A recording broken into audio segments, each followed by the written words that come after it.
Fellas, Rage of the Abyss, new set coming out today. Today is pre-release weekend. Picked one up from General Games in Frankston. Now, what do we care about in this set? I care about exactly the Mermail cards and Mulcharmy Forlos, which of course is the $200 pre-order secret rare, which is essentially the retrain of Maxine. But I'm going to get straight into the opening because you guys don't want to listen to me talk about the things that I'm seeing. You guys want to hear about what cards you actually want from this set. So we're going to do a little roundup at the end rather than yapping through this entire video, and we're going to just crack in. If we get something good, we'll stop. Mimical Charm. I cannot believe this card has already eaten up my secret rare slot. It is a fantastic card in the Mimical deck, but it's definitely a far cry from what we were looking for. QCRs, obviously abundant in this pack. Quickly sift through. Centurion, Premier Primus. Get the nice little prismatic secret rare Egyptian gods in play there. Firestorms over Atlantis. The mixture water and Fire King support, sort of by name only.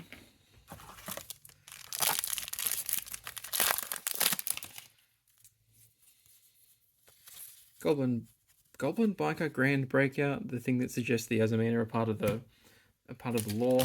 Guess off this pack.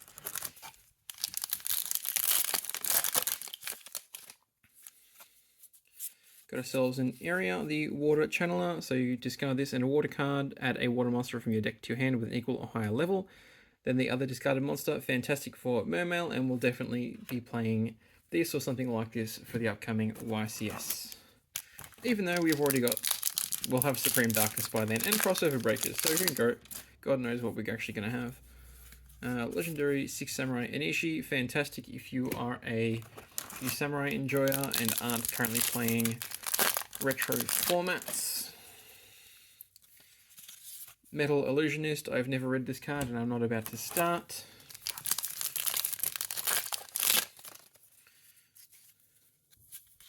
Splitting Planarian Insect. I mean, I read the first one, text, it seems kind of good. But you guys are just here to see the big hits. Battle Wasps is not one of them.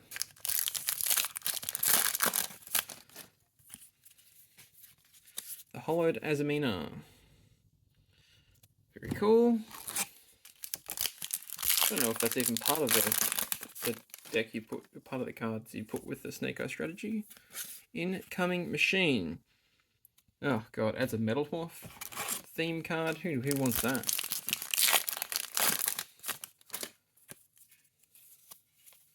Drake Shark for all you shark enjoyers. Teaching the fish to exceed summon. Honestly, we might just supercut this whole thing because yapping while opening packs is not very helpful. Rescue Hedgehog. Oh yeah, this is the one that summons the Sunseed, the Lokai and Sunseed twins or whatever it is. Or Glow Up Bulb. Oh, alright. Well, we're not getting a more charming today. Dominus Impulse, fantastic card. Locks you out. Oh, what have we got here? Activate this card from your hand. Can activate the effects of Light, Earth, and Wind monsters for the rest of the duel. Someone said it was funny if I activated this in Runic Stun that my my Amano Iwado would no longer activate to come back to my hand, which is kind of funny. Because that's just skill drain for the rest of the game. Not even skill drain, just Majesty's Fiend. Surfacing Big Jaws. Theme on water cards, of course, if you couldn't tell, with the theme of the Abyss. Legendary Lord 6 Samurai Shien. Cool. I'm sure someone will pay $1.50 for that card.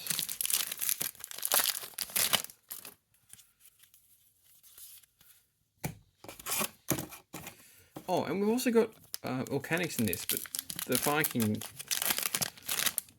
monster, but I don't think... Oh! 3 secret rares? Yeah, alright, that's fine. Fire King, Courtier, Volcanics. We will take a 3rd secret rare That's very nice. It is a card that I am looking for, but I would probably be playing Fire King Pure by the time that YCS rolls around. Remember, Australians don't care about the interim events. Mimigul Fairy.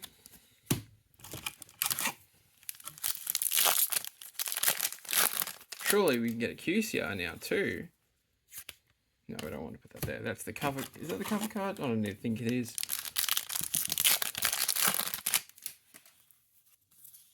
Poseidra Abyss, the Atlantean Dragonlord. Fantastic. I do need that card for the Mermail stratagem.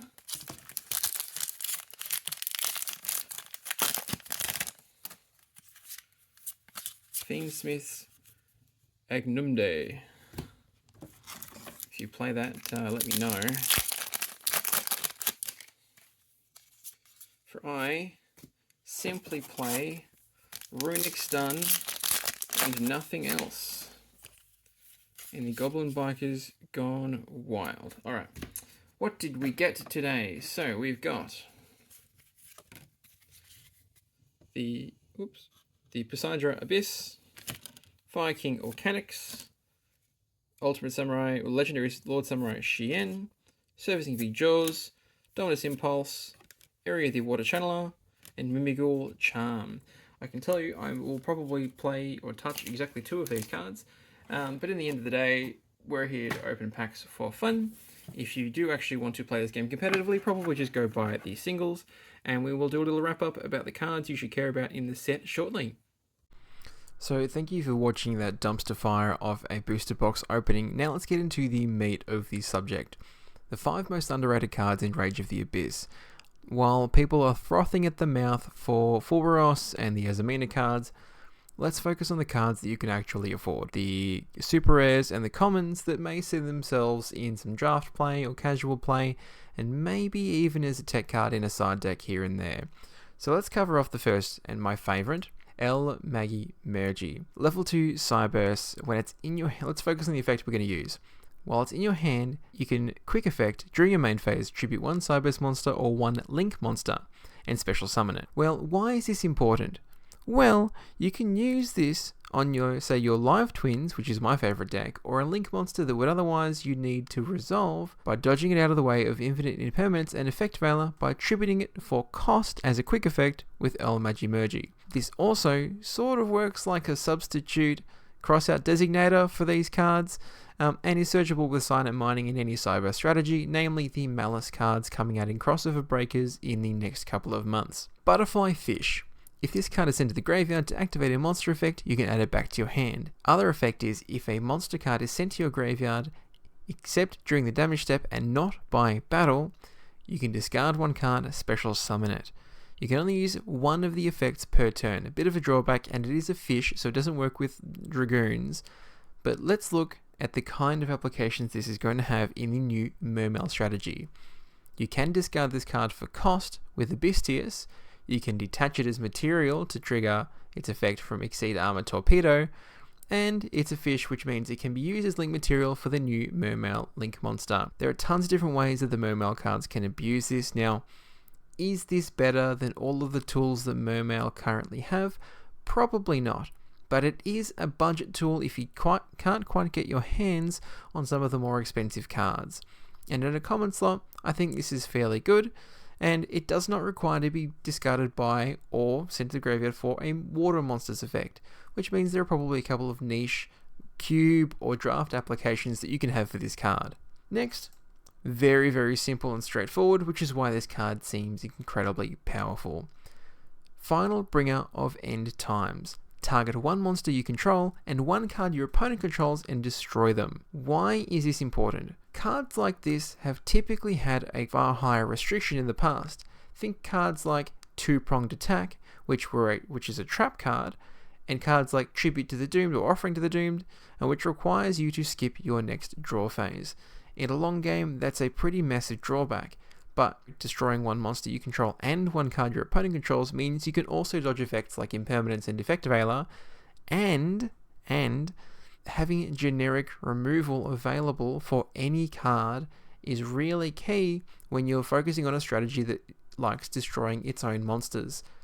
Think Unchained and Yubel. While I'm not going to go over a whole slide for the applications, it is kind of funny that the Final Bringer of End Times does tie into the Varudras lore. It's a very, very short book, this one, but Final Bringer of End Times does appear in the art for Varudras. I've just mocked it up a little bit here.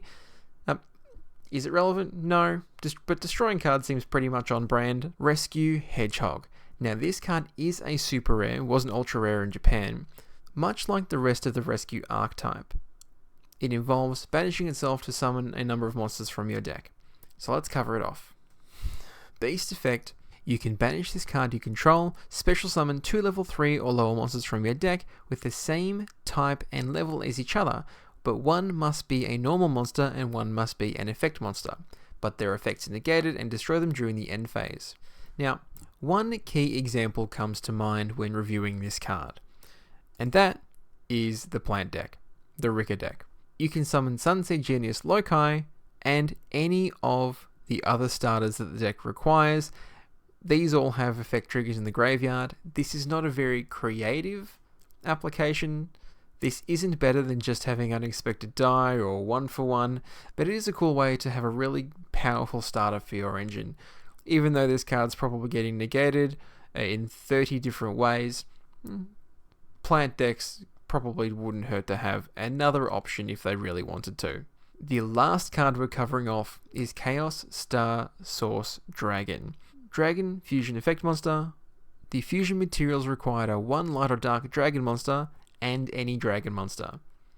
If this card is fusion summoned, you can target cards your opponent controls up to the number of light and dark monsters used for this card's materials, and destroy them. If this card is banished, you can target 1 level 4 light or dragon monster you control, its level becomes 8. I can only think of one reason you may want to use this card. Taking these fuckers off the board. Albion the Branded Dragon and Lubellion the Searing Dragon aren't super huge threats that won't end up on your opponent's board. Albion is. When your branded opponent goes for the combo where they reborn Fallen of Albaz and have Albion on the board, you can just whip those suckers away with Super Poly into this card. But having said that, there are a number of other options. Mud Dragon of the Swamp comes to mind. But like I said, these cards aren't going to go around and change the game for anyone.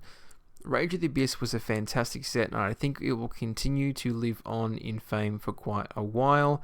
I think boxes of this set are going to be well worth holding on to, and the QCR pulls, namely Foros and the Azamina cards, are fantastic to have. My advice would be to go and buy a box of this set, go invest in the cards. The cards are going to be good for quite some time, but because I live in Australia, we're not going to care about this set because YCS is at least a ban list away. Happy playing!